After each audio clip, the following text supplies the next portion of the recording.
وشر الأمور محدثاتها وكل محدثة بدعة وكل بدعة ضلالة وكل ضلالة في النار. Sikap orang musyrikin terhadap Islam tetap hujjah yang jelas-jelas itu. Satu, al-mujadalah bil batil, halaman 19. Al-mujadalah bil batil. Wajadalu bil batil yudhidu bil haqq. Mereka berdebat dengan cara batil untuk menghapus kebenaran, untuk menghilangkan kebenaran. Kemudian yang kedua, al-mu'anatul istikbar, yaitu tongkau dan takabu. Ya, apa al-mu'anadah? Tengkar ya. Yaitu keras kepala dan sombong. Keras kepala dan sombong. Naam, Allah berfirman, kullan kalla innahu kana li ayatina anida. Sekali-kali tidak. Dia itu sangat keras kepala. Sa'ruhiqu sa'uda, akan kami masukkan dia ke azab yang sangat menyulitkan. Innahu fakkara qaddar, dan seterusnya. Mereka tahu kebenaran itu, tapi mereka ingkar dan keras kepala. Kemudian yang ketiga, sikap mereka al-jahdu bil haqqi ba'da dhuri alamatihi. Dah jelas tanda-tandanya, dah banyak mujizat dinampakkan, tapi tetap menolak kebenaran. Ini juga sikap kaum musyrikin kepada Nabi SAW. Keempat, halaman 20, al-i'rad anil haqq, berpaling dari kebenaran. Fama tanfa'um syafa'atus syafi'in. Hari itu tak bermanfaat syafaat siapapun. Fama lahum anit tazkirati mu'ridin. Apa yang menyebabkan mereka dulu berpaling dari peringatan Allah? Nah, kemudian yang kelima, al-luju' ilal istihza' was sukhriyah, yaitu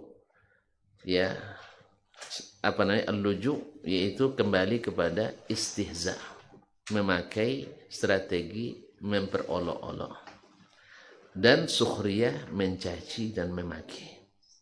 Lihatlah para penolak kebenaran itu selalu menggunakan bahasa caci maki, merendahkan, bahasa-bahasa yang, makanya saya selalu bilang ini cara jahiliyah.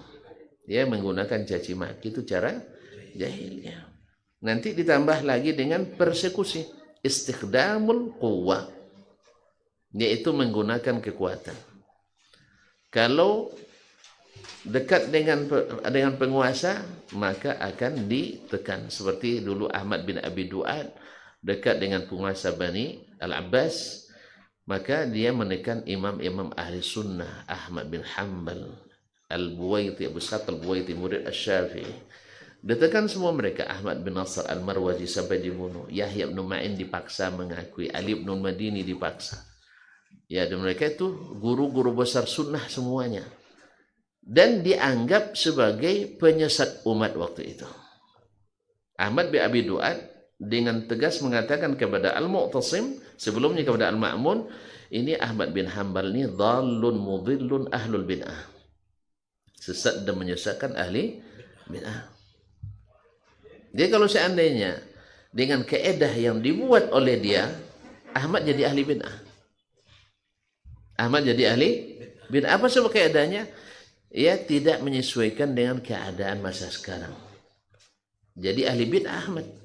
Tapi kalau dengan definisi tadi bahwa sunnah itu asalnya para sahabat, Ahmad jadi ahli sunnah. Bahkan ketika disuruh bermunazarah di depan Al-Mu'tasim, disuruh munazarah di depan Al-Mu'tasim, Ahmad sendirian. Ahmad bin Abi Du'ad lengkap dengan perangkatnya. Ditambah penguasa yang pada umumnya terpengaruh oleh pikiran Ahmad bin Abi Du'ad. Maka Imam Ahmad tidak mau. Apa pasal? Dia sendiri ini pendukung semuanya, pendukung Ahmad bin Abi Du'ad. Terpengaruhnya, pembisik istana.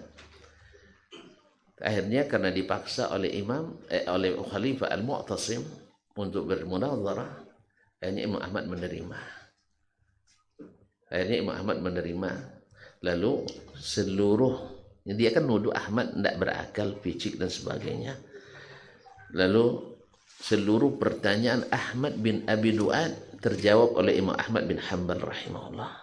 Dan tak satu pun pertanyaan Imam Ahmad yang terjawab oleh Ahmad bin Abi Du'ad.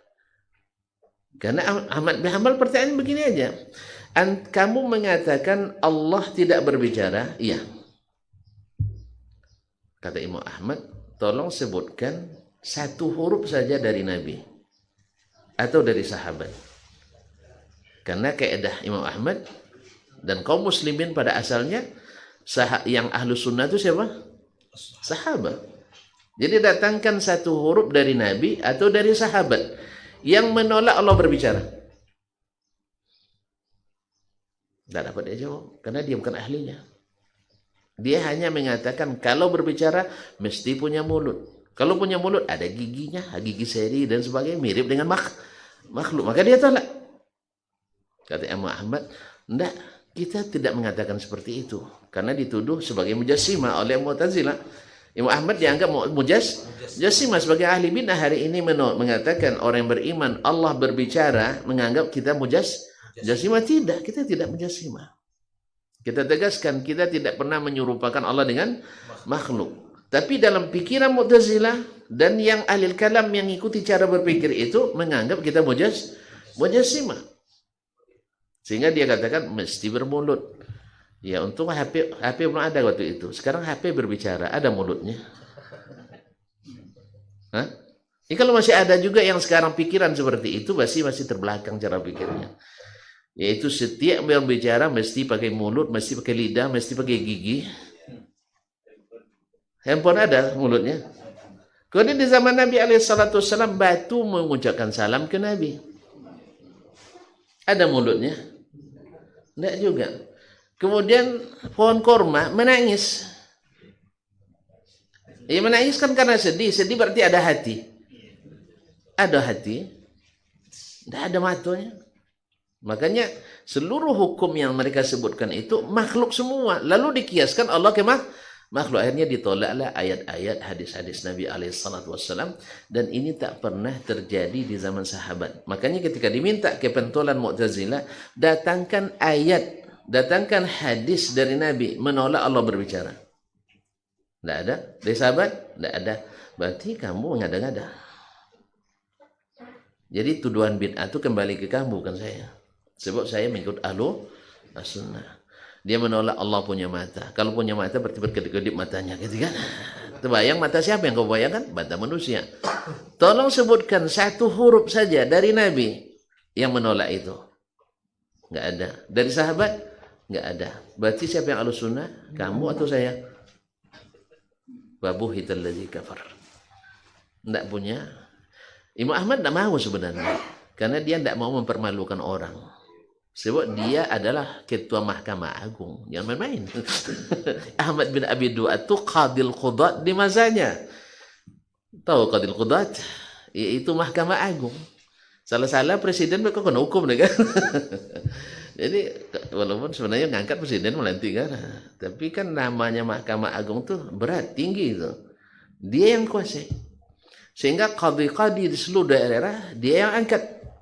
Tentu yang diangkatnya orang yang sepaham. Dari dulu sampai hari ini masih banyak seperti itu. Jadi pembalikan fakta itu. Oleh sebab itu kita harus tahu mana yang ahli sunnah itu mana. Ya sahabat. Sebab mereka tak ada terpecah. Kalau setelah itu terpecah enggak? Terpecah. Tabi'in dah mulai ada Syiah, ada Khawarij, ada Mu'tazilah, ada Ahlul Kalam, dan seterusnya.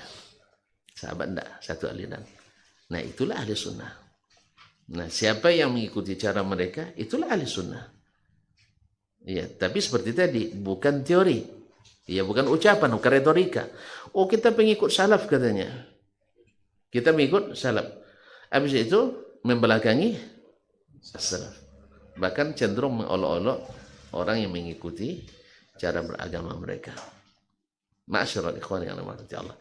Jadi kemudian sedangkan dalam Islam yang keenam tadi menggunakan kekuatan. Yang ketujuh adalah muhawalatus syirbil anbiya wa du'atil haqq. Yaitu dengan memframing buruk para nabi dan para dai. yang membawa kepada kebenaran. Jadi anggaplah bahwa yang kembali kepada Al-Quran dan Sunnah, pemahaman as-salafus saleh, ini dibuat framingnya mengacaukan pemahaman umat, ya, dengan orang-orang yang berpikiran picik dan dangkal. Ini framing-framing seperti ini sudah sejak dulu sudah ada. Makanya orang-orang dulu datang ke Mekah, orang-orang Mekah membuat framing waktu itu, Nabi itu sudah berubah. Apanya yang berubah? Dia bilang dia sudah ahli sihir. Sebab siapa yang mendengar pasti tersihir. Tapi ada yang Allah ingin hidayah baginya, seperti Amr bin Tufail ad-Dawsi. Awal masuk, karena dia kepala suku, disambut pula oleh kepala suku. Sama lah kalau presiden dipanggil presiden, gubernur dia ambil oleh gubernur dan sebagainya. Bisikkan kepadanya, hati-hati. Akhirnya dia tutup telinganya dengan kapas. Karena yang ada pada itu masih itu kan. Kalau sempat dah habis waktu itu dia tutup dengan lagu dangdut mungkin. Nah.